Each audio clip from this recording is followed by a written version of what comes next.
Every week we do a Q&A with interesting and accomplished members of the adaptive community to find how they persevered, how they innovated, how they built communities, and how they found solutions. Welcome to the Nametags Chat Podcast. All right, welcome to the Wednesday Nametags Chat Podcast. This week we're with Scout Bassett, who is the American record holder in the 100 and the 200 meters in her classification, which is above the knee amputee, 42 to 44, right? And probably aren't a lot of people out there who know that. And then also the world record holder in 400 meters. But you've run 2 marathons as well, Paralympian in Rio, hoping to be a Paralympian in Tokyo. Tokyo's got to be the weirdest games ever right now. But Scout, welcome and thank you for joining us. Thanks so much, Chris, for having me. I'm stoked to be on here with you and have really admired your work and have watched many of your broadcasts. And this is definitely something so exciting for me to be part of this. Well, this is so cool because we are totally ramping up and we are in such need of the games now, aren't we? After being in quarantine for so long, like we want something that's some hope. And a couple of weeks ago, it was 6 months until the Paralympic Games. Yes. Do you believe that it's really happening as it hit you? Well, I certainly am training as if it's going to happen. And, I think as every week passes by and the months start to come off the calendar, you do start to sort of feel like it's approaching, right? We're sort of getting to that final destination. And yeah, I fully anticipate it will happen. I think it's going to be a very different experience, even from Rio. And, and not necessarily bad, but just a very different experience than what we may have thought, 4 years ago or even 2 years ago, what these games were going to be like. So I think, like everybody else, I'm very curious of what that experience is going to be like. Right, because you still don't know if you'll have fans in the stands. Correct. You will go through, going to the Paralympic Games is protocol that you've never experienced at any other meet, where there's the whole mag and bag and you have to go through the security and it can take you forever and you have to get on the bus to get to and that probably will be considerably more. Will you get a chance to race before you get to Tokyo?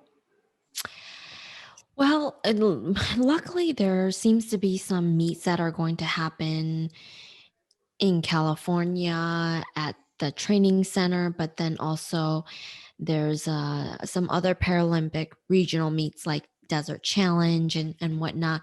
So I think we are going to have and hopefully, obviously, the trials. So I think there will be opportunities to have, to be able to race before Tokyo, but of course, nothing's going to be quite like that experience in itself. Because like you said, we don't even really know all the protocols yet for, dealing with COVID and how they're, what exactly they're going to do to make it a safe games. And there have been ideas that have been floated out, but nothing that has really been communicated to the athletes of like, this is what's going to happen every day, how frequently you're going to be tested, what kind of tracing is going to be happening. So there's just so many things that are just vague right now and uncertain. And I think that's going to be a challenge because, as you said, it's already stressful enough just to go through the standard procedures, right? Of training there and of the rounds, going through the rounds at the games. And then to add this other layer, I certainly think is going to be very interesting.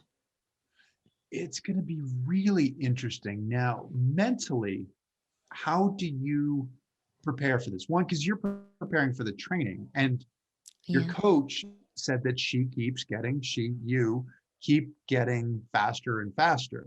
So with the training, you kind of don't really know how fast you are, which is a cool position to be in, right? Where you're getting better. But mentally, how are you preparing to be race ready Hmm. when there are so many questions? Are you replicating that on the track or? Yeah, I've been thinking about that a lot. And even something as simple as doing starts, right? I think about having my opponents and I have them in my mind, who they are and where they're going to be lined up. And sort of you mentally have to put yourself in that position as if there is going to be a race. And every day with training, I think if you can come from that mindset of like, not that this is just training, but you know treat this run, the set, as if this is the games, that kind of pressure, the anxiety, all of that. And that way, when you get to the games, it will feel like, oh, I've been here before. I've rehearsed this a million times in my mind. I don't think not having fans is going to be that big of a deal for us, at least for me, or from a Paralympic standpoint, just because here in the US, so many of the races that we compete at don't already have a lot of fans. And so, I've never competed at a meet on US soil where there have been thousands of fans. So I think that part is gonna be okay for us. Um, but certainly, we're going to have a few meets before the trials to really kind of see where we stand. I've been able to watch these Diamond League event or these meets here in the States, and it's been interesting to see that a lot of these athletes are just wanting to know where they stand. And that's how I feel. So it's going to be really interesting, though. And I think trials will be really the closest thing we're going to get to what Tokyo will feel like. Just sort of the pomp and circumstance of a Yeah. big event, because Yeah. that changes the feeling. You get the adrenaline going, Yeah. Yeah. hear that And the crowd, you might not hear the crowd. Go ahead. and the pressure of at trials like the games, it's one or two and done, right? You might get one or two rounds and that's it. And there's not going to be that, oh, I'm going to improve at the next meet. Right? Trials is just like Olympic trials. It's one weekend, and your performance that weekend determines whether or not you make the team. So you could have had a great season up to that point. Maybe you even broke a record. But if you go and lay an egg at trials, you're out. And that's the same thing for the games. It doesn't matter what you did leading up to those games. It matters how you perform at that race that morning or night, and that's it. And so I think that will be good for us to have that kind of experience and opportunity before the games. But you perform well in that situation, right? My coach and I were just talking about how funny this is because I tend to do better in the fight or flight mode. And I know most people don't like that. Like they hate being in that position, right? It's something they fear, they struggle with. And I love it because, and I think it's something that I embrace because having come from the situation that I did of being in an orphan and going through so many traumatic experiences while I lived in this orphanage, where every day was that fight or flight, survival or not survive.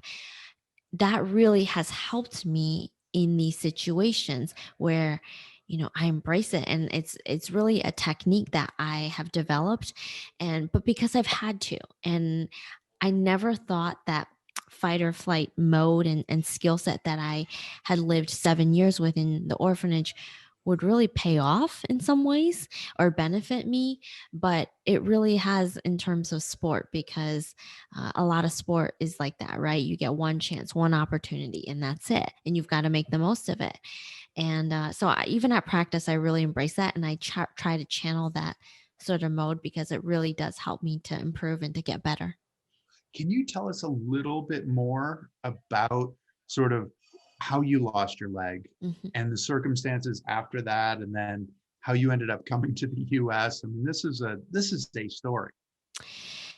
It's a wild story, and even one that still to this day I sometimes look back, and it's just I'm amazed by how it's all come together. And so I was born in Nanjing, China. That's where my story begins. And when I was an infant, I was involved in a fire. They believe it was a chemical fire, and where I suffered severe burns on both legs, but one leg much worse than the other. And after that incident happened, I was left on the street of Nanjing, Just a- abandoned. abandoned, right, with burns below the waist down, and found at a year and a half old, taken to the local government orphanage. And I lived there up until I was 7 years old. And that experience, I would say, is by far the most harrowing, traumatic, just heartbreaking experience. There are things that sometimes happen to people that really break you as a human being, and that's not always a bad thing. But if you are, you know, in a position like that, it can be hard to come back from that. And I just remember as a young girl, the devastation, the despair, the loneliness, the isolation I experienced in living 7 years in this environment. And it was an experience that broke me as a young girl, and took me years later to come back from, and to heal from, and find wholeness. But I was really lucky, fortunate, blessed, however you want to say it, to be adopted at age 7 and brought to the States. And I came to America not speaking a word of English. I weighed 22 pounds. And oh, by the way, I am adopted into a family and into a community of 1,600 people, predominantly Caucasian. I could count on one hand the number of people, the number of minorities that lived in this small town. And, you know, you're dealing with cultural issues, misunderstandings, physical issues. And as you can imagine, just for a young person, a lot to have to navigate and work through. Yeah. And obviously also just coming from the orphanage Yes. where you weren't allowed outside. Mm-hmm. Yeah. You were effectively forced labor Yes. Yeah. while you were there. It sounds like potentially there was some, abuse and Abuse. Yeah. Absolutely. physical, Yeah. mental, emotional. And Yeah. and so when you came to the States, I read something that said that you didn't even know that you were coming to the States. That you Right. sort of ended up there. How did like how did your young mind wrap your mind around? Because it's almost like two separate worlds, right? Yes. And when I tell people or try to describe this experience, it's hard to even put into words, because there really is no metaphor or analogy for something. It's an out of body experience to go from living a life that is so dark and heartbreaking and trying in every sense, to coming here, right? And I can remember the feeling of being, I try to tell people, imagine morning, noon, and night, every day of your life when you first come here for the first 6 months to a year, you have the most awful feeling in your stomach, like of just wanting to vomit, of being nauseous and sick.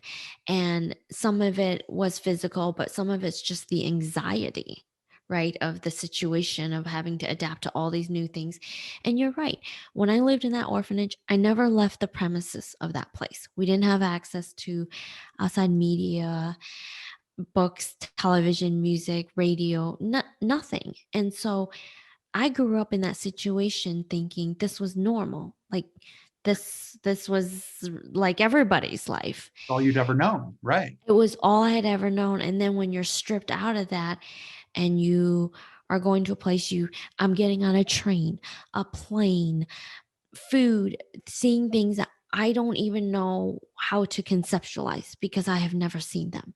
And imagine, okay, then you have parents that don't speak English or that don't speak Chinese, and I don't speak English. And so just yeah, very difficult process for months. And the feeling of like just I like many people having so many nightmares, right? You can't sleep because you have nightmares of your experiences and dealing with, in many ways, PTSD from that. And so it's hard to even put into words, but I'm so lucky that I had great parents and just the love and support of so many people around me. And also, I think very blessed that I just had that indomitable will of like, I'm going to keep going. I'm going to make it another day. And I think that mindset of the orphanage really helped me to survive and to get past the initial shock um, of coming to America. Was it just in the orphanage? Was it you were the only one, or the only person you could rely on was you yourself? Yeah, and actually, this I had a really interesting experience because there was one boy who was albino in the 5 to 10-year-old room that I lived in, and he was the only other person that I remember that was different, right? And then obviously myself having missing my leg, and everybody else looked and seemed, fairly normal to me. And so that was a hard thing to relate to also because, and I felt very alone in that sense. But I do remember there was a girl who was a little bit older than me and maybe 2, 3 years. And she was sort of like my angel in this orphanage because she really looked after me. She had all her limbs and she was not physically disabled. And she really took care of me and helped me to get around before I had a prosthetic there. And just she was my companion. And then I remember the day that she was gone being absolutely devastated because they didn't tell us what happened, where she went. I didn't even know what adoption was. So I don't know if she got adopted, but I also know she was a little bit older than me. And at that time, at 10 years old, they forced you out of the orphanage. And so now that I can piece it together, maybe she was at the age where she could no longer stay there and they forced her out. I don't know, but um, that was devastating for me. And I remember crying tears for days and weeks on end because, in many ways, she was like my caretaker. And I shared a bed with her, and then just she was gone. And again, no communication. They don't tell you what happened. And it's something I think still to this day, I think every now and then wondering, I hope she's okay. I hope she's made it. And obviously, best case scenario, I hope she's been adopted into a great family. But those are the things that you never forget when you're an orphan, those experiences, because that is your only family. And yeah, I hold those memories like very dear to me. Yeah, and the thing is, at such a young age, you had to deal with this kind of trauma, and Yes. then you were thrown into a world that was just completely overwhelming, where Mm-hmm. you didn't know the language, you didn't know the culture, you didn't, and language, I guess, sort of literally and figuratively, right? I mean, it's Yes. it's just such an incomprehensible world. With this podcast has come out of our school program, our Nametags educational program, and we have what we call our 4 S's of resilience. Mm, And the second one is about the situation. And the question is the situation overwhelming or is it a challenge? mm-hmm. And I would imagine in the beginning, it was entirely overwhelming.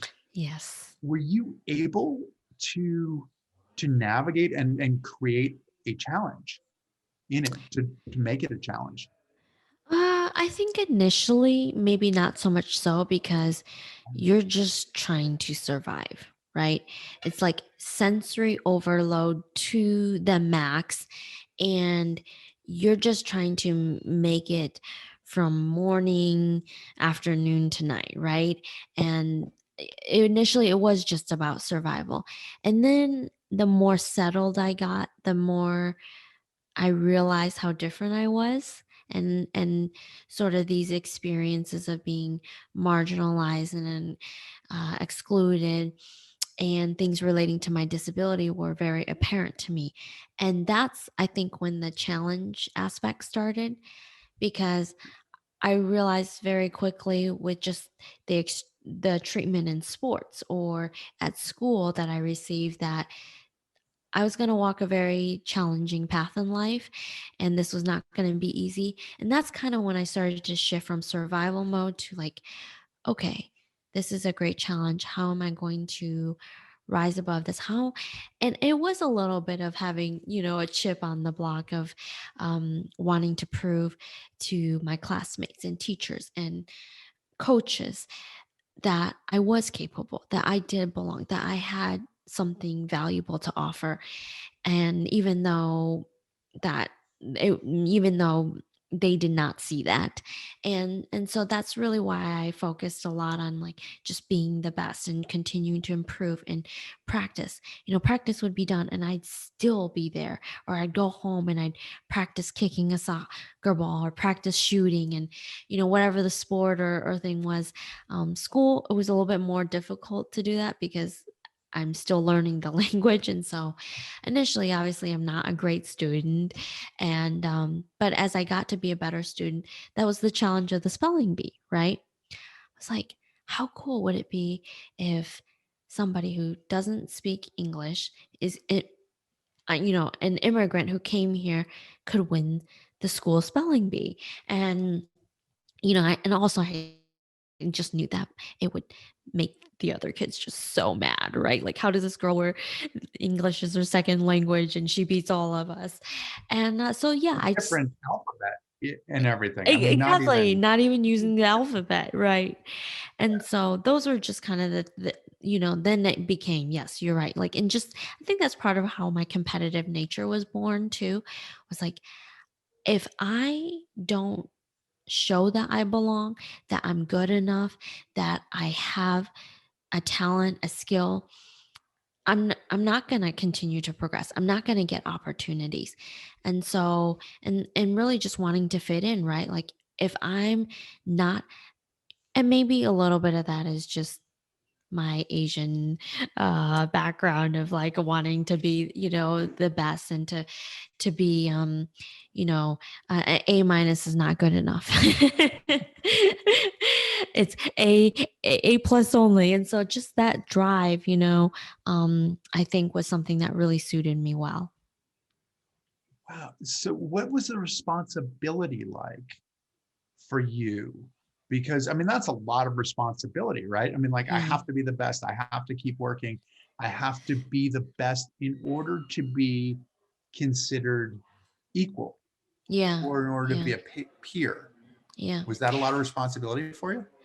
Yeah. And I think it relates a lot to the times that we're in now. And what I mean by that is, when you're an outsider, whether it's because of race, your appearance, the disability, whatever that might be, for me, I've always seen it as, yes, it is a heavy weight to carry, but also an opportunity, because I have to show that I am capable, that I belong, that I can be, um, you know, in a room full with the very best, or on the track with the very best.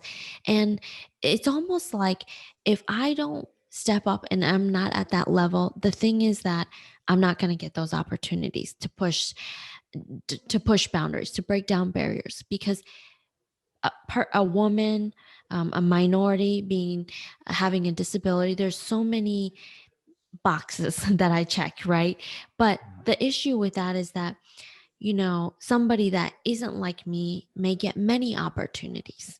Chris, like to, sit at the top of a meeting, or at a company, or to get sponsorships or marketing, or media exposure.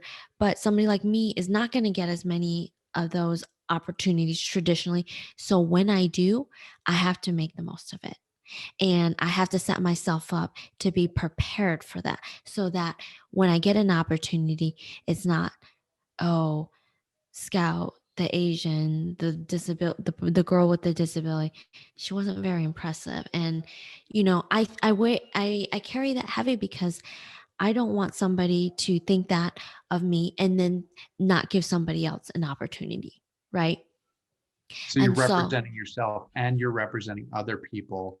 And I think also I would exactly. imagine that one, you're proving to other people, but are you proving to yourself as well? Absolutely. It does start with here, right? This internal motivation. Because I think that whenever, you probably know this covering sports, whenever you're solely motivated by revenge or vengeance, or like a place of bitterness, that can only take you so far. And it might be a starting point, but it can't be the motivation that sustains you. And so for me, I take those things into account, maybe the thoughts or the criticism, or what perceptions people have.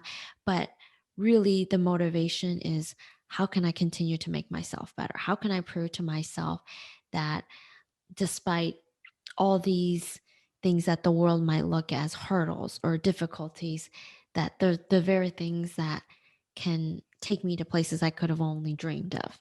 And really, that's how I'm always trying to see it and improve. Yeah, absolutely. So did the vengeance part actually get you to win the spelling bee? I think so. I think So at you least actually won the spelling bee. for the first year, and then the second and third year, it became about like, okay, I want to make it to districts, and I wanted to make it to states, and then, oh, I'd want to make it to Washington DC. But the first year, it definitely was like, yeah, I really want to show these kids that, and just kind of do a stick it to them thing, right? And mostly just because it was a hard experience. I went to a really small school, and we're talking like 12 kids in the grade, and so small that, when you were like the only one that wasn't invited to the birthday party on the weekend, or things like that, right? And I think that was a big part of my motivation too, was, oh, if I can just show them I'm good at something, maybe they'll accept me, right? Maybe they'll think, oh, she is smart, she is cool, she is, not that winning the spelling bee, really, I don't think that made me any cooler or more likable, to be honest. It was like, that's a very nerdy thing, right? But just wanting to get some credibility in some way. Right. But then now that you've gone on this journey where you're trying to be the best in the world at what you're doing, Hmm. the motivation has to be different. The motivation has to be to grow as an Yes. individual. How did the sport start? How did you, because you said you did, some soccer, some basketball, but Yeah. running really became the thing. When did Yeah. that happen? So I started running when I was 14 years old, when I received a grant from the Challenge Athletes Foundation for a Okay. running prosthetic. And up until this point, I had always done sports on my everyday walking prosthetic. And it's kind of difficult to describe for people that aren't amputees, but it would be like doing your job or a sport on like training wheels, right? And then trying to do it at a higher level, and you just don't have the equipment to be able to ride a two-wheel bike. So, here everybody else is already onto the two-wheel bike, and you only have the training wheels. And so that's kind of what it was, doing sports on something that just wasn't made to do sports, right? Wasn't made to get to that level. And then at this point, when growing up, prosthetic technology wasn't quite there. That concept of microprocessor feet and knees were not a thing. Everything was mechanical, and sports feet really had just entered the scene when I was in high school. But I didn't know about it until I found CAF. I didn't even know sports prosthetics were a thing, sports feet. And so um, my prosthetist had told me about applying for a grant from CAF for a running blade. I'm like, a what? Like, I hadn't even seen a photo. I'd never seen anybody on a running blade. And so he showed me. And I remember initially thinking, like, how are you supposed to run on that? Because it's this kind of C, or at that time, like an L shaped carbon blade. And it was hard to just wrap my mind around it. And anyway, so I received a grant from CAF, and that's how I got my first, running leg. And I say that, I was always athletic because I always did sports every season of every year, and I enjoyed sports, but I just really hadn't found something I was A, good at, and B, that wasn't so difficult to do. Like, sports on my everyday walking leg was so hard. It didn't, almost to the point where it wasn't really enjoyable, but I just loved moving. I loved being outdoors. I loved being a part of something. And that's why I continued to sign up. But when I got the running leg, it was like I felt free and unlimited. And like all the chains that had held me down as a young girl were just gone. And yeah, the rest isn't history, but that's how the saying goes, right? That was the start, definitely. Can you describe what you need from a prosthetic leg? What Mhm. does your prosthetic leg have to do for you to allow you to run and run fast? Well, there's a couple of things when it comes to, we'll just say for a running leg, because there's other um, sports prosthetics for Sure. cycling and other events. But for our purpose, we'll just talk about the running leg.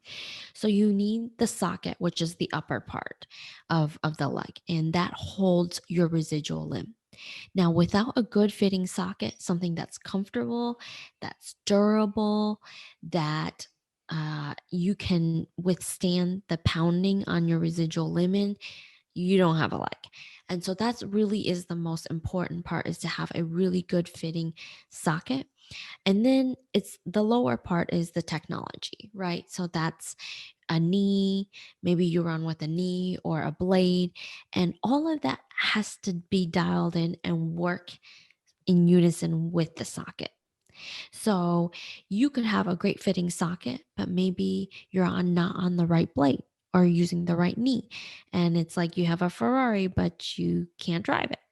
And so that is part of the process. But what people don't understand is that sports prosthetics are not covered by regular insurance companies, not covered by insurance companies really at all. And they're extremely costly. We're looking at basically the cost of a car, like a brand new um, car. We're not talking high end here, but just but just a regular, car. Pretty nice car. Yeah. Yeah. And very costly, and the process can be very difficult. I kind of laugh, and sometimes I get a little frustrated because I see people that like will order a pair of spikes or running shoes, from Nike, or go to the sporting goods store and you get an outfit, and 150 or $200 later you're out the door with a full complete set. It's not that way when it comes to prosthetics, right? It's a very laborious process. It requires a lot of fittings, a lot of adjustments. And even when you do get that down, it can take a long while before you're comfortable doing it, before you're comfortable running. And that was the case for me.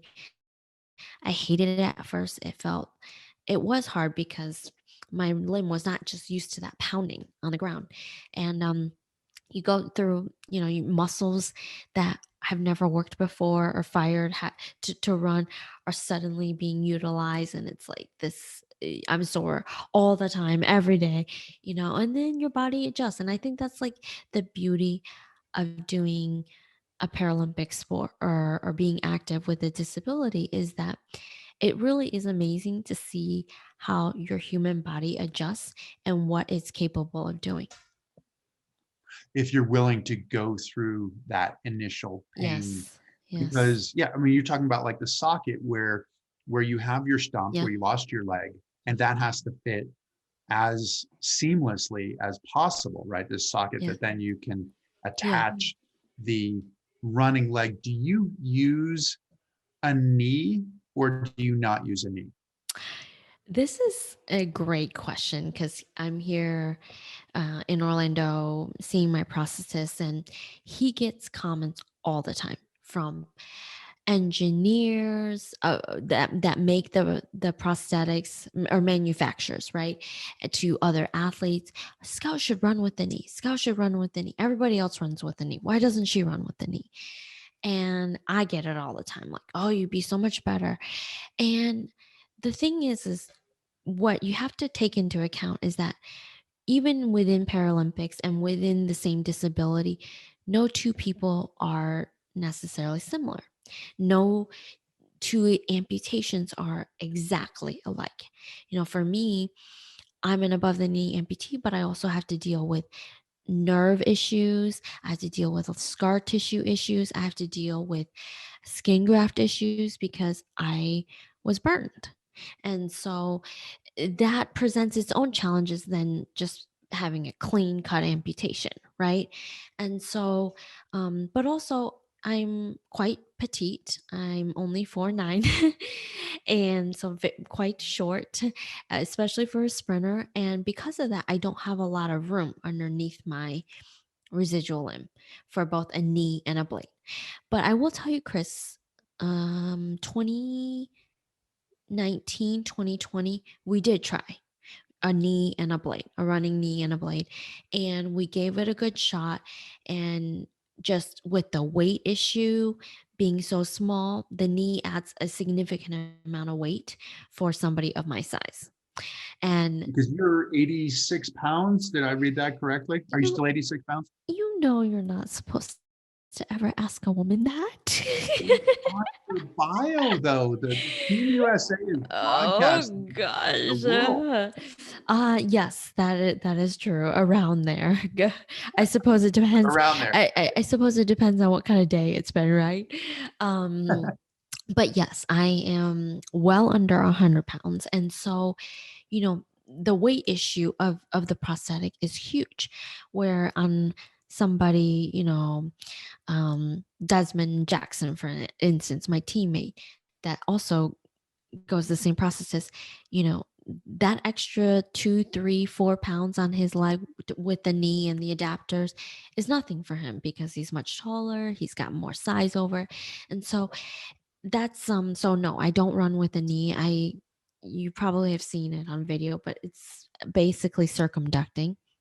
And it is very untraditional for a single leg Circumducting, amputee. meaning that your foot comes out Yeah. around on each one. And Yeah. this is a carbon fiber, effectively like a leaf spring, basically, right? Yes. So Yeah. Yeah. the Like a carbon whipping fiber, when you're whipping the leg. Yeah. and then Around. you compress that Yeah. when you step onto it and Hmm. get some return off. Forward. Yeah. Yeah. Okay. Yeah. Yeah. So it's very, it's funny because aesthetically, it doesn't look pretty. Like it doesn't look like the normal running motion. And when we tried running with the knee, I'm telling you, I looked beautiful as a runner, right? Perfect form. Like as that looked natural. It was great. Like I looked so good doing it with the knee. But the problem is it just wasn't fast for me. I couldn't overpower that knee because I didn't have enough mass and size on top of the knee to overpower it. And that really makes for the best sprinters that run with the knee. And so it just, numbers don't lie. And after 2 years, when we compared it, I was like, this isn't working. We've got to go back to what was and where I had success. So this year, towards the end of last year, this year, we've gone back to running without a knee. And I'm so excited because some good things are going to definitely be happening this season. So you right now are in Orlando Yes. getting a new leg Hmm. built and a new running leg, right? New running leg, new walking leg, new everything. I feel like a new person. How many legs do you have? Well, here we're just gonna work on three. So we'll have the walking leg, we'll have the running sprinting leg, and then we're gonna have also a long jump leg. Okay. And now you jump when you do long jump, because you do 100 meters, 200 meters, 400 meters. And with the long jump, do you jump off of the prosthetic leg or do you jump Yes. off of, you do? Yeah. And not only, I mean, there's a reason why every Paralympian that is a lower leg amputee, jumps off the blade. But also for me, even if I had the choice, I wouldn't jump off my sound side because I also have severe burns on that side, underneath the foot, and skin grafts and nerve and tissue issues. So the idea of planning from that and taking off of a board on that side, we tried it. It just hurt too much. So it was actually better in some ways. It was like, thank goodness we have a prosthetic on the other side as an option, because it really took, all of that pain away. Wow. Okay. And so why do you jump or why does everyone jump off of their prosthetic leg? I hope you're not setting me up here, Chris. No, no. I No, mean, I'm just kidding. I'm I'm just curious, kidding. right? Because part of this is like we Yes. heard the story with Oscar when Oscar Yeah. was when he was trying to race in the Olympics, right, with Yeah. two Yeah. prosthetic legs, Hmm. and then looking at the long jump and seeing Yeah. somebody jump off of their prosthetic leg, Yeah. it makes me wonder how, why you would do that, why you're getting that return, because the story from Oscar was that you get less return Yeah. from a prosthetic leg than you would from an able-bodied leg. Yes. Well, I'm gonna say I am not um I'm not an engineer. I'm not a biomechanist of any sort. But what I will say is that in long jump, you want that foot. Let's just take an anatomical foot, right? The best long jump position and the best long jumpers are the ones who can almost have a stiff foot, stiff leg at the board. Mhm. And those are the ones that get the farthest jumps, right? When you can almost just get that stiff ankle, stiff foot, and that's all meeting at the board and you're taking off. And the prosthetic blade pretty much provides that, right? Because it's a rigid, hard surface meeting another rigid, hard surface of the board. And so the bounce, in addition to the compression of the blade, is what helps to propel you into the air, not only forward, but giving you height from the blade, from when that blade compresses. Because once that blade compresses, when you've hit the toe and you've compressed it, what does it have to do? It has to rebound. It has to spring back. And the springing back is part of what gives you the height. Now, obviously, the angle that you tack the board at, the toe, is going to determine whether you go forward or you're going just straight up. But definitely you get, in my opinion, I do believe do get more return from the blade by taking off of a long jump board with the blade.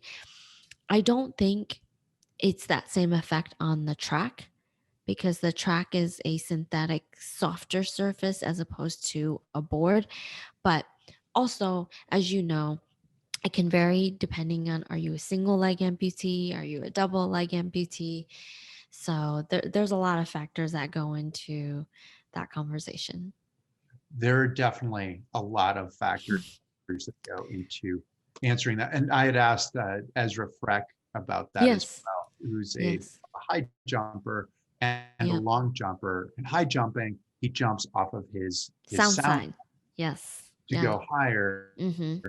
And he was saying that the trajectory off of his prosthetic leg is what helps him to go further in the long jump. Right. So Right. one's going high, the other's going going long, which is the objective. Right, So because long jump is like a parabola. You kind of want to be a parabola when you take off from the board, not only getting the height, but also the distance. So you've also, it's interesting. I think at one point you had said that you're never going to be ashamed of your story. Yeah. What do you mean by that? And how has that empowered you moving forward? Well, I say that because growing up and for such a long time, even in my early years after college, I would say I did feel embarrassed and I did feel shame, not only to be an amputee and a woman with a prosthetic, but also just of my story, because it's a story that is hard to tell, it's hard to talk about, it's hard to really express the pain, the loss, the brokenness that I went through. And also, I know a lot of people, when they hear my story, they have the reaction of like, I can't believe that that's what happened, right? Because here in America, we don't even have orphanages here, right? We have the closest thing is like foster care. And so that concept for so many people is very foreign. But ashamed of, even I felt a little bit ashamed of like where I'd come from, of that I had this experience in China. And for a long time I had a hard time embracing that part of my identity of being Chinese, of being Asian, because I attributed that to only the worst things, because that's what happened in my homeland. And it wasn't until into more my adult years was I able to have a different perspective, even going back to the orphanage. Was I able to change how I felt about that experience and also how I saw myself? Because I was able to realize, having been able to take many trips back to my homeland, that my experiences was an exception. It was not most people's experiences in China, and that kids there don't grow up this necessarily the same way that I did, and that this was a very unique circumstance. And so it's taken me a while, but I'm so proud that even in the last 5 years have done so much work to really embrace and to appreciate and to celebrate my identity of being Chinese, of being Asian, and just taking pride in that and ownership in that. Has that been difficult right now during COVID? Have you seen more backlash Mm. being a Chinese American? Absolutely. I've had even some of my own experiences where you'll be somewhere in public, and I mean, I have this sort of hypersensitivity when I'm out in public, because I know that people can see that I'm Asian. And one of the things that happens to me all the time is when I run, I get very congested. That's just part of it's always been that way. A little tickle in the throat, a little, nasal congestion, maybe even a little cough. And if I'm in public, even when I'm wearing my mask, I like try to hold it in and I look around to see if there's anybody around, because I know the minute that I do a, or a little cough or something, people are going to look at me and be like, oh, of course it's her. She's Asian, and you get those looks. But even at the supermarket, this was at the beginning of COVID last year. I had a tickle in my throat that I couldn't suppress. I was getting groceries, and this woman saw me and she just had a million questions. Are you Asian? Are you from Wuhan? You look like you're Chinese. We wouldn't be in this. And, she told me that unfortunately, their family business had to shut down and they've lost so much money. And I felt horrible, like, obviously I don't want that for anybody, but this is affecting her business and her family, and we wouldn't be here if it wasn't for your people. And that was how she phrased it. And I just didn't even know what to think. Here I am feeling such empathy for her, but also, what you're saying is not right. and and so we've, my sister is also Chinese, and she was a waitress, and had many people that ask, oh, what is your ethnicity? Or most commonly it's, where are you from? Where are you from? And we're like, what do you mean? Right? Because are you asking about my ethnicity, or where I grew up here in the States? And then it You becomes, say Northern Michigan? And they go, exactly. And they're like, no, no. I mean, like, where are you from? And I'm like, oh, you mean like, what is my ethnicity? And of course, if you say Chinese, oh, are you from Wuhan? Like, suddenly that's the only place people know in China. And anyways, I've been just devastated seeing the recent I mean, it's not recent, it's been happening since the beginning of COVID, but in more recently it's been highlighted, the violence, the hate crimes that have happened to Asian Americans all over this country. And I can't tell you, Chris, how many people, like, I shared these stories, what was happening on my story, Instagram story, and how many people responded saying they had no idea that this was happening.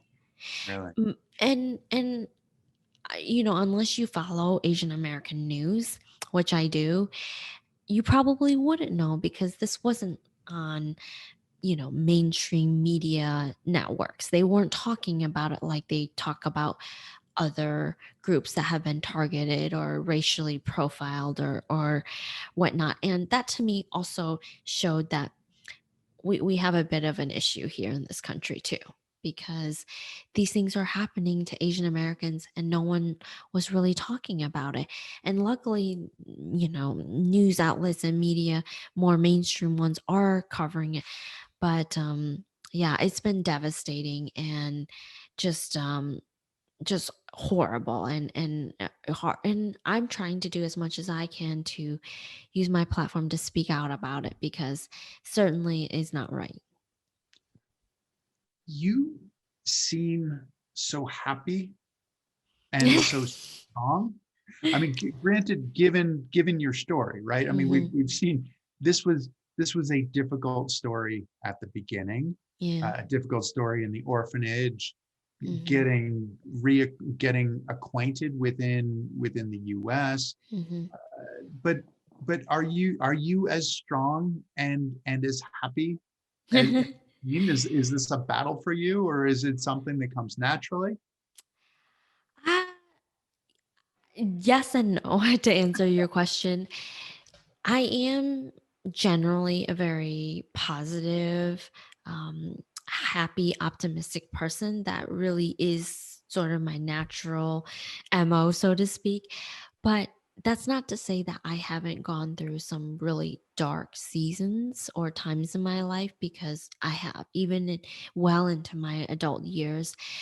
Um, Most notably after Rio, I went through this year long post Paralympic blues that I know many athletes have talked about, where I just really mentally struggled from the disappointment. And then also, where do I go from here? What do I do? And at that time, I didn't have a lot of sponsors or support. So even financially figuring out, okay, how do I sustain myself for another 4 years? And that was presented its own stress and pressures. But then the other trigger for me was going back to my orphanage. So 5 days after Rio, I went back to the orphanage that I grew up in, and it was still there. And I didn't, I don't think anything can prepare you for an experience like that. But I did not realize until the weeks and months after that trip that I had to really, it was like a band-aid being ripped off, and you're sort of going through that trauma all over again, right? Something you had suppressed for so long and kept down and like not talked about. And then, okay, you have this experience and all those wounds are happening all over again. And I went through a 2-year process of having to really get counseling and therapy and some real help to process that and to really get healing, because for so long I think in life, we don't always realize how we can be stuck at a place of pain, of loss, of trauma. And maybe even subconsciously or unconsciously, we've been parked there. And for me, I didn't realize that until I had gone back to my orphanage and, oh boy, had to do a lot of work and just a lot of emotions to work through, a lot of wounds, a lot of just trauma, and to really see like how that experience as a young girl has affected me now, you know, as an adult, and the choices and relationships and whatever it might be, my fears, my insecurities, and having to work through that was quite an ordeal. And going through a lot of depression in that process. That must be harder than any of the training that you ever had to do. You probably also were an example for the people at the orphanage. I mean, an example of hope, I would imagine, as well. I hope so. Of course, they're so proud because they have seen what I have done since. But, for me, I hope that more importantly, the message of hope was sent to the children, because that was the most heartbreaking part for me of going back, was seeing that some of these children may not ever make it beyond this chapter of their lives, right? They're not all likely going to be chosen. And of course, now that orphanage, it wasn't this case when I lived there, but now orphanages in China, over 90% of the children that live in these orphanages are there because they have a mental or physical disability. Whereas when I lived there, it was mostly because the orphanages were just flooded with girls because China had the one child policy and whatnot. And so it didn't matter if you were had a disability or not. If you were a girl and you were the second child, or you were, a first child and it was a girl, a lot of the orphanages existed because of that one child policy in China. And now they exist because disability is so taboo and is so shameful and so hidden in their culture and not to be talked about. And that was devastating, because in a culture that doesn't even see these children as human beings, as worthy, as valuable, how are they going to be adopted? Or all of them, right? And so you sort of realize this weird and also very difficult, I guess, dichotomy. And but for me, I just wanted to give as much love and hope and encouragement to these kids, of that mindset of just every day continue to push forward. Everything you have, put one foot in front of the other, and push forward. And um it is a bit strange because we talk about hope, and I think that's what carried me and has carried me to this day. But I know one of the things that I wanted to do, so I brought basketballs and soccer balls and jump ropes, and um, it was so cool. In partnership with Nike, we could bring sports equipment to the orphanage. And like me, these kids looked at that and they had no idea what it was. They didn't know what to do with it because they never have gotten to play sports in the orphanage. And so here I am showing them how to dribble a basketball and kick a soccer. And you should just see the like, what is this, right? Look on their face. And of course, they start doing it, and just the joy that it brought out. But the other thing I really wanted to do was tell these children that they are loved, because nobody ever told me that in the orphanage, that I was worthy, that I am valuable, that I am loved, that I'm cared for. That was something that nobody ever told me or ever showed or explained to me. And that to me was the most powerful and profound part of that trip. Which is part of, it sounds like, why your role with the Challenge Athletes Foundation, it, it sounds like the one that you really enjoy is being a mentor as well. Yeah, yeah. Yeah, I do. And I love that role because growing up, there weren't we didn't have necessarily like heroes of Paralympic sport on mainstream television or media, or you didn't see ads with a Paralympic athlete, at least not for me growing up. And um didn't have a lot of people to identify with that looked like me.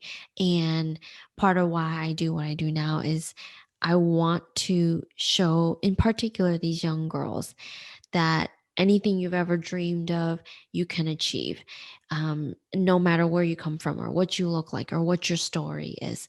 And, you know, it's not up to me to decide if I'm a role model or an example or whatnot. But if I can help these girls pave a path and give him the tools and skills to you know navigate this world, I'm happy to do so, and love, just cherish, of all the things I get to do in my life, I think being a mentor to these girls is really my favorite thing. It's got to be an interesting dynamic, right? Because Excuse me. because you grew up craving that probably, and maybe Yeah. you did get, and you probably got some of that when you moved to the US, but initially looking to be loved, looking to be valued. Yeah. Yeah. So it's great that that you can return that. You were given a name when you came Mm-hmm. to the US. Mm-hmm. Where does your name Scout come from? So that's a great question. If you were in middle school or high school, depending on where you went, you've probably read the book "To Kill a Mockingbird." It's sort of a staple in American high school English, I believe, English class. And the main character, her name is Jean Finch, but her nickname is Scout. And that was my mom's favorite book and movie. And I think, she just felt like I had like her personality. And also, I had a very similar bowl cut hair like she did when I came here. And I was a bit of a tomboy, like Scout in the book and the movie. And so that's where they came up with the name. And when I was younger, I hated it because I was like, "Oh, are you named after a Girl Scout?" Or Demi Moore has a daughter named Scout. Did your parents name you after Demi Moore's daughter? I'm like, who is she? I had no idea. Anyways, but now I've come to really appreciate it as I've gotten older, and that it's different and unique. And it's so interesting how, like, I don't know if it's serendipity or what, but I really have so many attributes and qualities that Scout in To Kill a Mockingbird has. And it's just amazing how, even before I ever read that book, I was so similar to her and just so tenacious and had a curiosity for the world and a wonderment that was really unmatched, and a passion for fairness and equality and justice. And it's really interesting how all of that has really just fit to a T.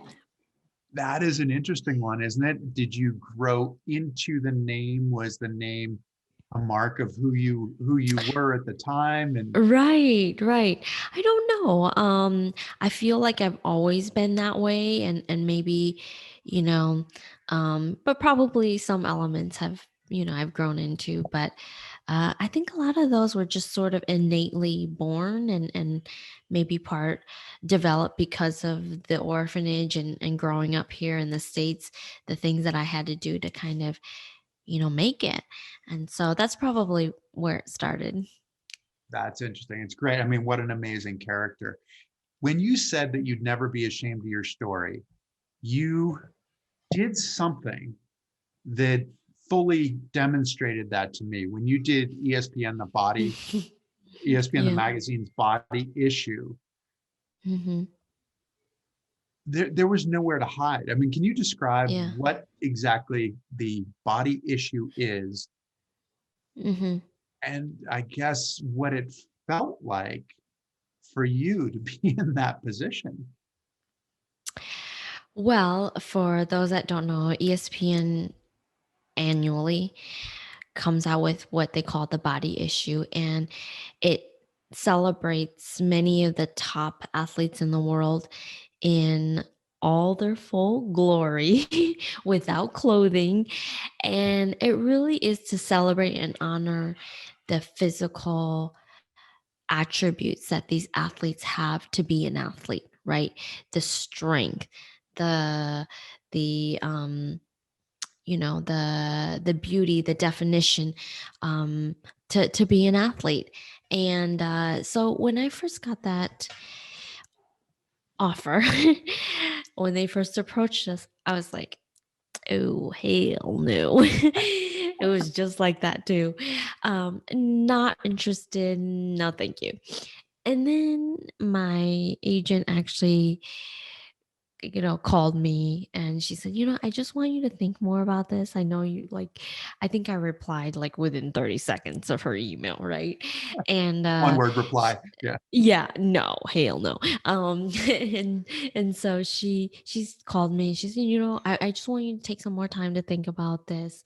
Talk to some people that are important in your life and mean a lot to you, and just run this by them. But she really challenged me. She said, I know you don't want to do this for you because this isn't something that you would say yes to, but she said, I want you to think of, if you did this, what this could mean or how it could help or impact other women in particular with disabilities. And when she kind of phrased it that way, and I thought about it, I had a very different answer, and obviously, but also a very different perspective, because across the globe, society has told people with disabilities to hide, to be ashamed, to cover up. And in particular, women with disabilities, as their the disability is their deficiency. It's not the bodily version of perfection that we see in beauty ads or magazines and on television and whatnot, in a culture that really places a lot of emphasis on physical beauty and attraction and what that looks like. And I just thought, we've got to change that narrative that a woman with a disability, she's not any less beautiful, attractive, powerful, strong as somebody who doesn't. And obviously, my disability is very visible, and it's a very obvious imperfection. I would say that in quotes. But it's been a journey for me to accept that too, and to see the beauty and the strength and all of that. Missing leg, and it's the scars as well, right? Absolutely. And that was, thank you for bringing that up, because that was the other thing too, is that I have burns, severe burns from my waist down. And that was something I have not shown, not even in any, it was like one thing to show my leg. There's no problem with that. I've done that. But to show the parts of my body that I've had a hard time of accepting, with the burns and the skin grafts and the discoloring because of it, was really hard. And that was something that I wasn't sure if I really wanted to put out there. But I'm so glad I said yes, because there hasn't been a single day that's gone by since then that I regretted doing that.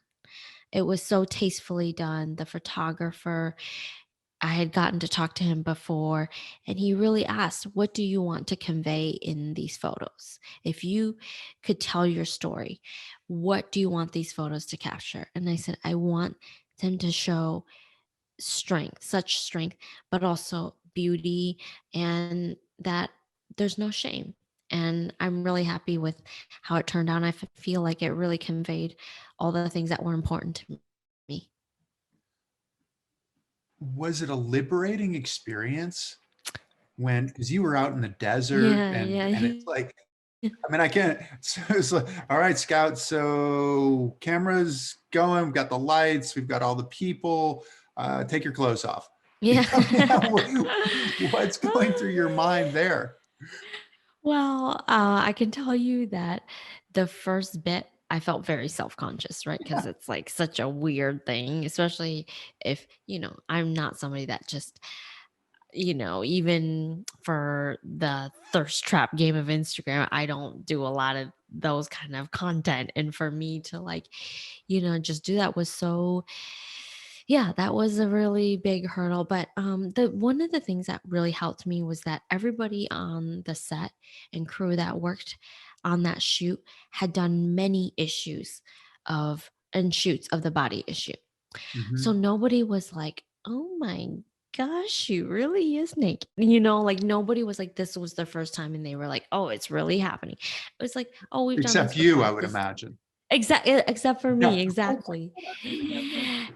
And yeah, but of course it's funny because people are like, one of the more common questions is, "Were you really naked doing that?" I'm like, "Yes." Like there's no it's not like they photoshopped off any clothes or anything. Like that really was. But I said, in between the shots, you do have a robe on. So it's not like you're just out there the whole time completely naked. But that was another out of body experience. And yes, liberating in some way, especially after it came out. Like just to A, have been able to tell that story, and B, to have it out there. That was really the most liberating part, I would say. So to the next generation, because I mean, when you're just 30, right? I mean, you've Mhm. lived multiple lifetimes already. By the time you're 30, it's just amazing to see what you've done.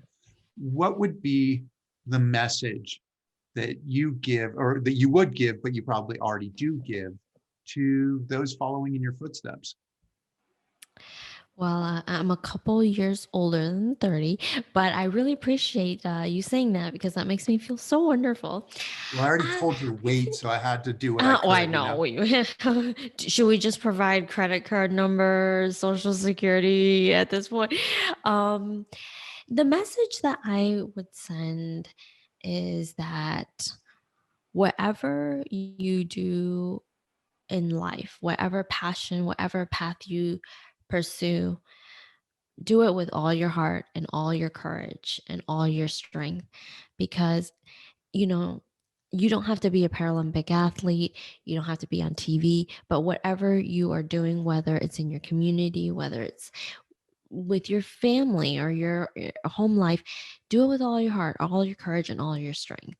Because I think if you do do it with those things and from that place, you're limitless in what you can achieve, what you can become, the growth that you can experience in your life. And I always try to operate from that kind of place is whatever I'm doing to be all in. And whatever obstacles may come, whatever trials and hurdles you face, to not let them stop you, to continue to push forward. I think of oftentimes the best things that have come in my life have come after the darkest places and spaces. And that's what I want to remind people is oftentimes when you are at those darkest of tunnels in your life or seasons, on the other side of that is greatness, is something amazing, is something life changing. And I think where people fail to reach that place is they get so hung up on the struggle. And that's when they quit. They want to give up. And I'm just want to say that if you're willing to push through and you are willing to go through the darkest of darkest, there will be a reward on the other side of that. Ah, what a great message. The kids who get a chance to work with you are really very lucky. So we will be rooting for you on the road to Tokyo and then hopefully at Tokyo as well. Fingers crossed that one, you have a great day at the trials, and two, that everything works as we're hoping. I assume that it will, but that sometimes is a challenge. But thank you so much for joining us, Scout, and sharing your wisdom with us. Chris, thank you so much for having me. And I just want to give you some flowers while I have a chance to talk to you, because as much as I know you're rooting for me, I am equally as excited to see and to hear you, because you do such an incredible job and such a great representative for us. And I'm always so pleasantly surprised when I hear your broadcast of how informed and articulate and what a great insight you provide. And you do that so well. And I know that, not everybody, I've seen some from other networks or other countries where maybe that person hasn't done it as well. And I just really give you so much credit, because you do a phenomenal job, and you really, you're a trailblazer in that sense too. So I'd love to see, and I hope that because of you, more athletes with disabilities or people with disabilities get in the space of commentary, because we don't see enough of it. Well, I appreciate that. I think it's incumbent upon all of us to tell the story as best we can. It's a way that other people can see themselves in us and in the great competition. So that's, I will keep plugging along. Very nice of you. Thank you. I really appreciate it. And best of luck moving forward. For all of you, thank you for joining us. Thank you for joining us for Scout's Amazing Story. Please watch for her full podcast. You can go to the One Revolution page on Facebook if you did not get to catch the whole thing. It will also come out as a regular podcast on Spotify and Apple and YouTube, so you can listen or you can watch. If you like what you're seeing, please tell your friends. Please tell your friends to tune in. Please tell your friends to check out the podcast, subscribe, follow.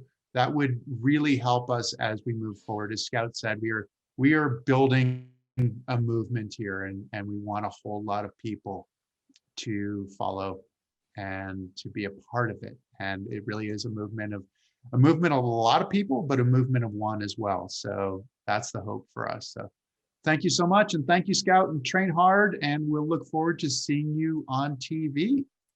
Thanks so much for having me, Chris.